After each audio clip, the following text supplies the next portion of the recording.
রাধিপতি রাজা কংস মহারাজ কি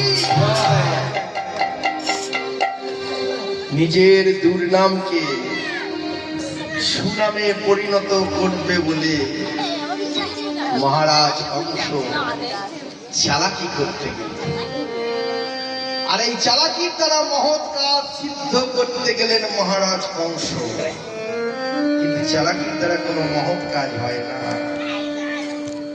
এতদিন যে কংসকে জানত ভক্ত বিদ্বেষী, প্রজা বৈরী, বৈষ্ণব বিদ্বেষী, বসুদেবের সঙ্গে দেবকীর বিবাহ দিতে দেখে সবাই মিলে আনন্দ অন্তরে বলে উঠলেন, বলো মহারাজ কংস কি। কিন্তু চালাকির দ্বারা মহৎ কাজ সিদ্ধ করতে গিয়ে প্রথমেই বাধাপ্রাপ্ত হলেন মহারাজ কংস। কংস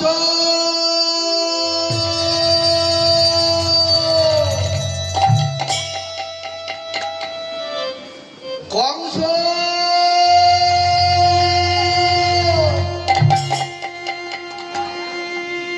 এত বড় স্পর্ধা, আমি মথুরাধিপতি রাজা কংস, কে আমার নাম ধরে ডাকে?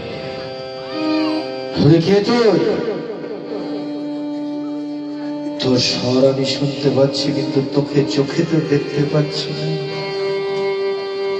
কংস কংস আমি নিয়তি, আমি নিয়তি কংস।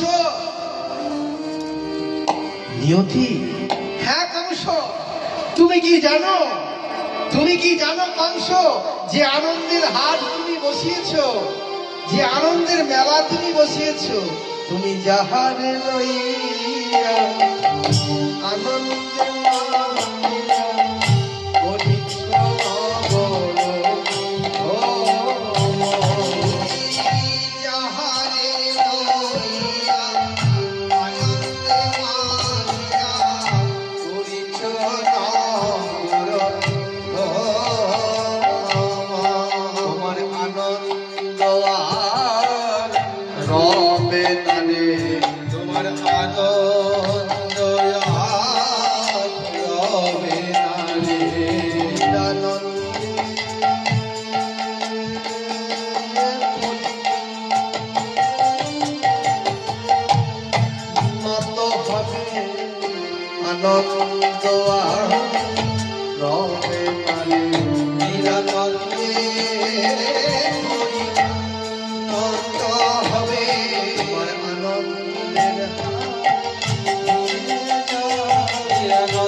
বসুদেব কি আমার নিরানন্দের কারণ কি?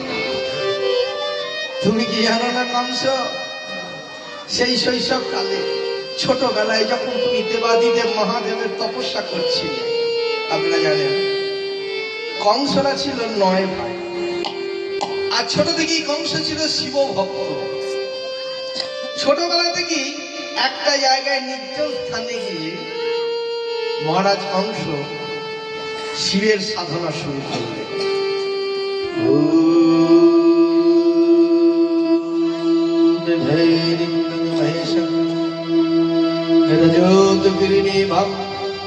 চার চন্দ্রবতং সংরত্নাকল্প জলম্ভম হরসমি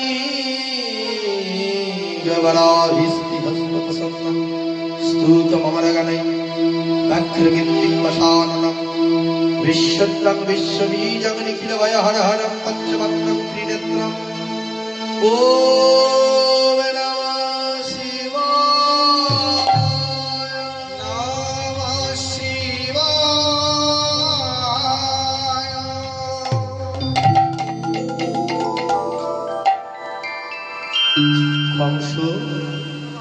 তবে সন্তুষ্ট। বলো বৎস, তুমি কি বর চাও? হে দেবাদিদেব, আমি অমরত্ব চাই। অমরত্ব? হ্যাঁ, আমি অমরত্ব চাই। এখন শিবের এক নাম হচ্ছে কি আশুতোষ, তুমি অল্পতে সন্তুষ্ট হয়ে যাবে। তাহলে তথাস্তু, আমি তোমাকে অমরত্ব দিলাম। তবে মত্তধামে এমন কোন প্রাণী নেই, কোন নর কিন্নর মানুষ নেই যে যার হাতে তুমি বদ্ধ। দেবাদিদেব মহাদেব জানতেন আগত দাপর যুগে যদুকুলে কংসের বিনাশকারী জন্ম হবে, তাই তিনি কৌশলের দ্বারা আংশিক বরটাকে পূর্ণ করলেন। তবে হ্যাঁ, মনে রেখো, যদুকুলে তোমার ধ্বংস বা বিনাশকারীর জন্ম হতে পারে, কিন্তু সাবধানে থেকো। কংস মনে মনে চিন্তা করলো, যদুকুল তো রাগ বইলা, আমার বিনাশকারী জন্মাবে কি? এবার সাধনাটা লাভ করে বর পেয়ে শুরু করলো অকথ্য অত্যাচার, নির্মম অত্যাচার। গ্রাম থেকে গ্রাম অন্ত চলে যেতে লাগলো, আর ভগবানের কাছে তারা আত্মনাদ করতে লাগলেন, হে ভগবান, আর যে পারি না কংসের এই অত্যাচার সহ্য করতে, তুমি কি আসবে না? হে আসবে না? হে নির্মম অত্যাচার, বিধির বিধান কেউ কি খণ্ডাতে পারে? তাই কথাটা মনে পড়ে গেল কংসের, যে সত্যই তো নিয়তি আমাকে কথা বলেছিল। যে বোনের বিয়ে দিয়ে, যে ভগ্নির বিয়ে দিয়ে রথে রথ চালিয়ে যাচ্ছিলেন মহারাজ কংস, রথের রজ্জুটা ছেড়ে দিয়ে অমনি সঙ্গে সঙ্গে দেবকীর চুলের মুঠিটা ধরে মুক্ত তরবারিটা উঁচিয়ে বললে, আর আমি তোমাকে রাখবো না, আমি তোমাকে এক্ষুনি স্বহস্তে নিধন করব। থরথর করে কাঁপছে নববধূ দেবকী। বাধাপ্রাপ্ত হলেন মহারাজ কংস। মহারাজ, আমি আপনার রাজভৃত্য, আপনি আমার ঐশ্বর্য দেখে, আপনি আমার বাহুবল দেখে, আপনি আমার শক্তি দেখে আপনার ভগ্নিকে তো আপনি আমার হাতে তুলে দেননি। আপনি দিয়েছেন আমার সততা, নিষ্ঠা, ভক্তি দেখে। আমি বিষ্ণু ভক্ত, আমি বিষ্ণুর নামে শপথ করে বলছি মহারাজ, অপরাধী যদি কেউ হয়ে থাকে তবে তো দেবকী নয় মহারাজ। অপরাধী দেবকীর অষ্টম গর্ভের সন্তান, যে সন্তান আপনার মৃত্যুর কারণ। তাই বলবো মহারাজ, যে হাত দিয়ে আপনি কত মহাবীরকে মেরেছেন, কত মহা যোদ্ধাকে আপনি পরাজিত করেছেন, সেই রাজ হস্ত আপনি একটা নারী বধ করে কলঙ্কিত করবেন না মহারাজ। শুধু তাই নয় মহারাজ, নারীর ওপরে অত্যাচার করা আপনি কি জানেন না? 14 যুগ পরমায়ু লঙ্কার রাবণের ছিল, রামের সীতাকে স্পর্শ করে সবংশের নিধন হলো। চোরা না মানে ধর্মের কাহিনী, বুঝেছেন? বলো সবার কোন কাজে লাগবে। মহারাজ, যদি আমার কথা না শোনেন, এই তোমার কথা যে আমি শুনবো, কিন্তু তোমার কথা শুনতে গিয়ে যদি নিয়তির কথা সত্য হয়, বলো মহারাজ, অষ্টম গর্ভের সন্তান যতদিন না ভূমিষ্ঠ হচ্ছে ততদিন আপনি আমাদেরকে নজরবন্দি করে রাখুন।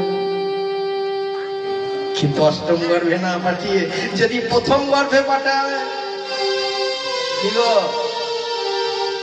সে সন্তানকে আমি তোমার হাতে তুলে দেব। যদি প্রথম না হয়ে দ্বিতীয় বা তৃতীয় গর্ভে পাঠায়, বললে মহারাজ আমি সে